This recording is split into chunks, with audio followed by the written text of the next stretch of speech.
Welcome back to Valley Boys TCG. I am CK, and today we've got the first round of our locals little tournament here, and it is a mirror match: Purple Shadow versus Purple Shadow. I previously was more of a yellow player. Recently I've been testing out the purple deck, and I've been really liking it. So my opponent here is actually the first person I've played here locally that ran purple, so I've gotten some inspiration from him, and he starts off by just dropping the Nexus there, the Abandoned Guillotine. And we decide to just drop the Beldegor just to get something on board already. And we get a Camelot Knight with it, so it looks like we're going to go with the aggro strategy early on. We are swinging in with the Camelot Knight. Take one from life, and then we just end it there so that we can block with the Beldegor and hopefully die, get him in the trash early. And now we see our opponent sets the burst and pays up to get the Dark Lancer Cavalier. This is one of my favorites in purple. It helps you draw cards. It's a shadow. It's great. We see the Shield Knight come down. Shield Knight is one that I ran early on. Recent builds, I've been kind of reducing my numbers on it. Still a little indecisive on how I feel about it. It's good in certain instances, and being a 2-cost 1 reduction, it is a cheap spirit that can be a surprise block. If you swing in with it, they let it live, and then you let something else die.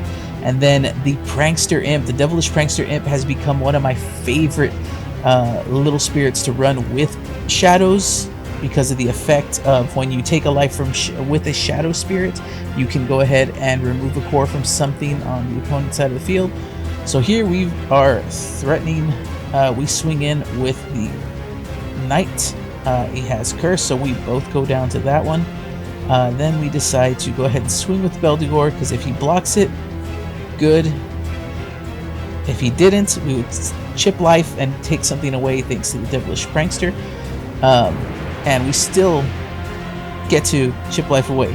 So since the Shadow, even though it survived against Beldegor, the Imp let us take that, and then he triggers the Dark Matter to take the Cavalier back to hand, which is good call there. And then he decides to pay the cores and go ahead and pop my Aggro. And we decide to pass turn, just leave the Imp on board as a blocking unit. But we have some good aggression here early on. We're able to kind of clear his board. We know he's going to drop that Cavalier back down because it lets him just draw cards. Such a good card in purple in general, especially in shadows, because it is a shadow spirit. We see the Deadly Balance come down first, just 2 costs. Since it's got nothing on board, it still procs killing my Imp, clearing my board. There goes all my reductions, all my board presence. And now he gets his own Aggro out, and of course the Cavalier with it to draw a card. And his spirits are boosted on his turn with that Nexus. The Abandoned Guillotine gives all shadow spirits plus 2k, but it doesn't matter because I have nothing there. He chips me one and then leaves the Aggro up to block, which is good because it has a soul core, so when it is destroyed, it will draw him a card. So really good stuff with purple. I've been just enjoying it, and now I finally get my own Guillotine on board. I bring out my own Cavalier so I can draw a card. Now my Cavalier is boosted because it is during your attack step, so I can swing in to chip, and he'll have to decide whether he wants to sacrifice the Aggro. And no, it looks like I'm just going to keep it up as a blocker if I need it. I still have 4 cores, so it's not a bad situation. We see him bring out the Shield Knight again. The Shield Knight's good. I just don't like that it's 6 cores for the level 3 effect. You're never gonna have him at level 3. And so here we go. He's swinging in. He does have Curse. So if I decide to take damage, I will lose that spirit. And I think I decide that I need the spirits on board, and I can do with core ramp. And this is where we trigger our Bloody Rain. Not a lot of purple's playing this, but I really enjoy it because now he cannot swing the Cavalier without losing it, so he decides just to end his turn there. Bloody Rain, if you're facing some aggro decks, it is a great way to slow them down. Here's the Mordred. We get to pop that Aggro, and it won't get its effects because it's reducing cores, so it won't have the core on it to be able to draw. So that's a good counter there, and we do core up to 3 so that we can remove a core from something when we attack. So this means when he attacks, we are definitely going to get rid of that Cavalier here.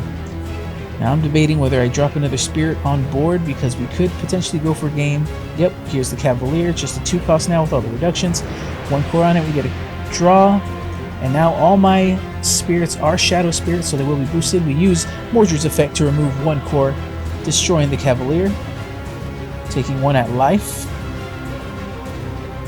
And now if that is a, oh, it is a dark matter, he gets the Cavalier back. It's a great way to recycle Cavalier. Keep getting your draws, and then he pays the cores up to pop one of the Cavaliers here. Oh, I guess not. He doesn't pay up for the. And then here is the block, but that will proc our Beldigor. But he's doing the flash step. So before flash step, we decide to pay with the cores from that suspended Mordred. We go ahead and let the Mordred die because it already attacked, and we get to get the Beldigor in to swing our last 2 units. I know that looked a little messy, but it all sequences out correctly. We just had I didn't realize he was doing a block flash step, so it all sequences out correctly, and we take game 1. So here we are in game 2. I just drop the Nexus, the Guillotine, and my opponent brings out the Aglavale but leaves it active. And now we decide just to bring out the Mamamira, tongue twister there, to pop his spirit right off the bat. Mamamira's, I run it as a 1-of in the deck. It is a great turn 2 card, or going turn 1 going 2nd card if they put something out, because usually turn 1 they drop something that's only 1 core, so dropping that right away to remove their spirit is a great great early play to slow down their tempo. And so here we see the Shield Knight come back. Like I said, my opponent likes playing the Shield Knight. I've tried it. I'm not completely sold on him. I think there's better shadows to play, but I do see his value. And here my opponent decides to hit me with the Core Drain, which will take for 1 cost, since it's 2 reduction on board, will clear my Mamira, and then lets him free to swing in. We do have a burst set. I'm hoping that is an Ice Shield to help us go forward. At this point, I'm only playing with 3 Ice Shields in the deck. I think I only currently own 3 Ice Shields, so it can be a little tricky. I'm not saying it's essential to run at 4, but it does feel better to have it at 4. And so here we drop the Mordred, so it's when summon effect will pop or remove 2 cores from his exhausted spirit. So that'll get it off the board for us. We're kind of matched here 4-4. We decide to swing in and try to gain a little more. He doesn't have a burst set, so we're going to try to get him to that 1 core life before he gets a burst set. And then he Mordreds me right back. He counters Mordred with the Mordred. And that's a true mirror, right? And he's deciding what to play. And here we see him pay up to get a Purple Smoke Valley. Purple Smoke Valley does have some good value because we are removing cores as our main means of removal. And he chips me down to 3. So now our turn. And wouldn't you know it, it looks like we're going to do the play 3 times back to back. Now I get my second Mordred. So I dropped a Mordred to clear him. He dropped a Mordred to get rid of my Mordred. I drop a second Mordred to get rid of his Mordred. It's definitely a mirror. It's a Mordred fight right there. So you see 3 Mordreds back to back. We only have the Mordred to drop, so we have him down to 2 life. So we have to hope that and there's the burst set right there. So we have to hope that that's not an Ice Shield. But we do notice that his hand size is very low. So that's good for us right now, because if he starts putting things on board, so we see the Nemesis come down, and he brings it down at level 2. Oh no, I think he goes full level 3. So yeah, Nemesis, just to have it there. Now here's the trick, is the Abandoned Guillotine. I did have a core on it. So its level 2 effect is if none of his spirits are exhausted, he has to remove all but 1 core from one of his spirits.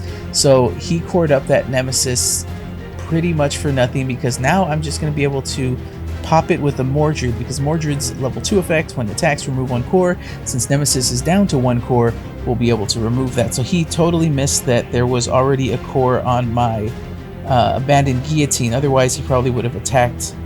Well, I can't say he would have attacked. He needed the blocker. But yeah, it was just an unfortunate situation for him where I was able to counter. And now we see the King's Sake Quetzalcoatl come down. Quetzalcoatl up cored up to be level 2, so when he attacks, just destroy something that only has 1 core on it. So I have 2 ways to remove him from the board. So we swing in, just making sure he sees the effect. It will destroy the Nemesis, which he'll take the core, and then it doesn't look like that is an Ice Shield, actually. That looks like, yep, it is just Dark Matter, and he can't pop the Mordred because both of these are level 5 or 5 cost spirit, so it only pops a 4 cost spirit. So that is the game. We take game 1 in the mirror. Hope you guys enjoyed the gameplay. Join us for the next one.